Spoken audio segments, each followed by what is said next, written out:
वैसे मुलाकात का उन्होंने मैसेज किया था, फिर मुलाकात हुई आप? नहीं, मुलाकात नहीं हुई। मुलाकात में ये चले गए आंसू बहाते हुए कि हम वंडरफुल लोग हैं।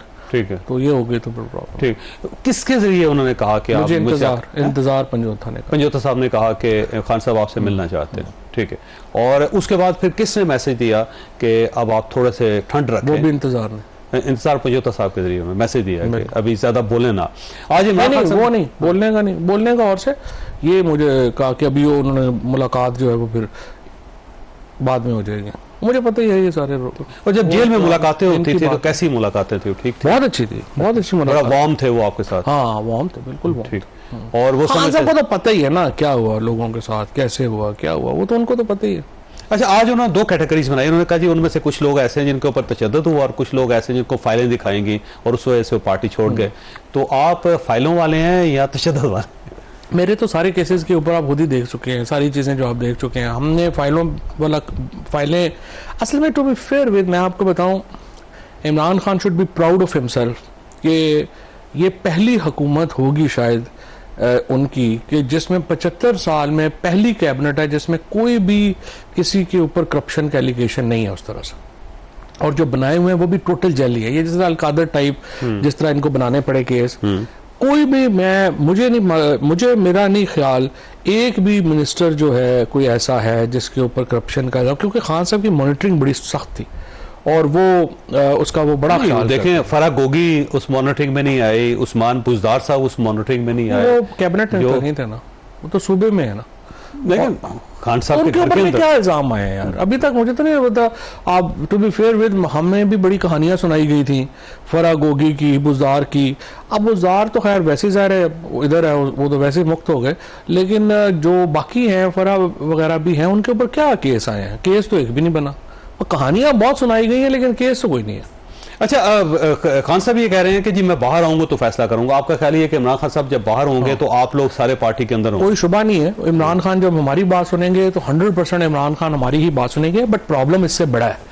प्रॉब्लम यह है कि मुझे ये लगता है कि इनके होते हुए खान साहब बाहर नहीं आ सकते। 13 महीने अंदर हो गए, ये और 12-13 महीने लगा सकते हैं और उतनी देर में फिर नया काम शुरू हो जाएगा, आगे हम चल पड़ेंगे। इनके पास कोई स्ट्रेटजी नहीं है, कोई इनकी पॉलिटिकल हिकमत अमली नहीं है कि जिससे ये जो है आगे चल सके। खान साहब को बाहर लाने के लिए क्या करना चाहिए आपके पास? क्या मेरी नज़र में देखें ना, सबसे इंपॉर्टेंट, पहले तो मैंने आपको बता दिया जो मौके इन्होंने मिस कर दिए। अब अगला मौका सिर्फ ये है कि देखिए, इन्होंने महमूद अचकज़ई साहब को, असद कैसर को ये मैंडेट दिया है कि भाई आप जाके ये अलायंस बनाएं। ठीक, अब जो अचकज़ई साहब हैं और महमूद असद कैसर साहब हैं, अब उन पे एतमाद करें और उन्हें ये जो अलायंस है फजलुर रहमान साहब का और GDA का और जमात इस्लामी का ये बनाने दें। जब ये अलायंस बन जाएगा तब गवर्नमेंट के ऊपर प्रेशर आएगा कॉन्सिक्वेंसेस का, तब वो बात जो है वो बनेगी। अभी तो कोई बात नहीं है। तो अभी ये अलायंस को जो है ये ना करें, क्योंकि ये करते ये हैं कि वो वहाँ से खान साहब बात करते हैं, ये आगे अलायंस बना दें, वो थैलों कारपेट कर देते हैं वो। और महमूद अचकज़ई साहब जैसा बंदा जो है वो उसके ऊपर परेशान हो जाता है। असद कैसर साहब जैसा बंदा जो परेशान है। मेरा ख्याल है अब इनके ऊपर थोड़ा एतमाद करना चाहिए and let him do the work. और इनको जो है वो बनाते हैं, देखते हैं कि ये अलायंस बनाने में कामयाब हो सकते हैं कि नहीं हो सकते। अच्छा, वर्मा, पार्टी के अंदर कोई दरार है, कोई धड़ेबंदी है इस वक्त? क्योंकि इमरान खान साहब ने जुमेरात को बुलवाया दोनों धड़ों को, शायद सुलह करवाने की कोशिश कर। क्या इमरान खान साहब के हमें वक्त जाया कर रहे हैं?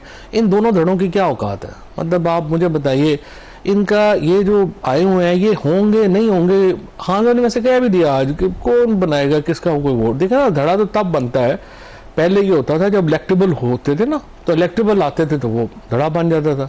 अब इनमें से कोई बेचारा खुद काउंसलर बनने की सलाहियत नहीं रखता तो बना लें अपना धड़ा, इस्तीफा दे के इलेक्शन में वो खान वहाँ पे जिसको टिकट देगा वो इलेक्ट हो जाएगा, उसमें क्या प्रॉब्लम है? हाँ, जो कीमती लोग हैं, जुनैद अकबर जैसे जो लोग हैं जिनको हिफाजत नहीं कर सकी पार्टी, जो जुनैद जैसे लोग हैं, अली मोहम्मद जैसे लोग हैं, देखो ना, अली मोहम्मद है, शहरयार अफरीदी है, ये लोग मेरे पे तनकीद करेंगे तो मैं उसका जवाब नहीं दूंगा, because I have huge respect for them. जो शहरयार के साथ हुआ, अली के साथ हुआ, बाकी लोगों के साथ हुआ। लेकिन ये लोग जो अभी बैठे हुए हैं, इनकी तो कोई पे हैसियत औकात नहीं ना समझता।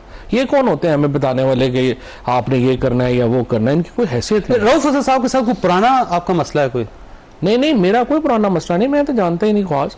ये तो मैं तो चुप था, इन्होंने ही आके जो है इनको पता नहीं खौफ पड़ गया, ऐसे थर थर कांपी जा रहे हैं कि आगे तो पता नहीं क्या होगा। हमारा तो कोई प्रॉब्लम नहीं है। हाँ, हामिद खान के साथ है हमारा। हामिद खान साहब का जो माफिया है उसको हम एक्सपोज करते आ रहे हैं बड़े अरसे से। इफ्तिखार चौधरी के दौर से आपको पता है कि उसने एक पूरा बना लिया था महाज, उसको जो है वो हमने पहले भी जो है वो शिकस्त दी है, और इनको हमने बाहर पॉलिटिक्स में भी बड़े वो बेसिकली बार का इख्तिलाफ। शिबली साहब के साथ क्या इख्तिलाफ है आपका? शिबली के साथ भी मेरा कोई इख्तिलाफ नहीं था, मेरा बड़ा अच्छा ताल्लुक था, लेकिन ये भी उस ग्रुप में जाके रोना धोना शुरू कर दिया कि ना बुलाएं, ये ना करें, वो ना करें, तो उस पर है। और शिबली में जो लोग भी शिबली को जानते हैं करीब से, उनको पता है कि वो इस काबिल नहीं है कि वो लीड कर सके। लीडर ऑफ अपोजिशन बनना शिबली का बदकिस्मती की बात है।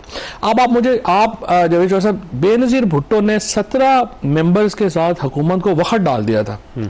अब ये 92 लोग बैठे हुए हैं नेशनल असेंबली में, सिंगल लार्जेस्ट पार्टी है। सेनेट में ये लोग ठीक ठाक हैं।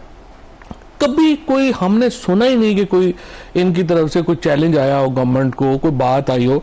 जिस दिन पाकिस्तान की तारीख का सबसे आई वुड से खौफनाक बजट जो है वो नाफज हुआ है, जिस दिन सुप्रीम कोर्ट सबसे इंपॉर्टेंट फैसले के डिसीजन की तरफ जा रही है, कोर कमेटी का मीटिंग लेके बैठी हुई है कि जी हमने बाहर वालों को पार्टी में नहीं शामिल होने देना।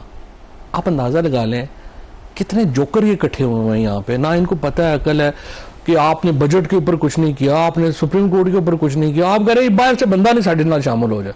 इतने गैर महफूज लोग जो हैं वो क्या अपने आप को जो है वो महफूज करेंगे या मुल्क को महफूज करेंगे? सो इनकी लाइफ तो है 6-8 महीने ही और, क्योंकि खान साहब आ जाएंगे तो फिर वैसे ही काम खत्म हो जाएगा। सो इनका प्रॉब्लम ये है कि मेरी नज़र के अंदर ये लोग they have not been able to kind of draw any strategy कि जिसके ऊपर खान साहब को बाहर लाया जा सके।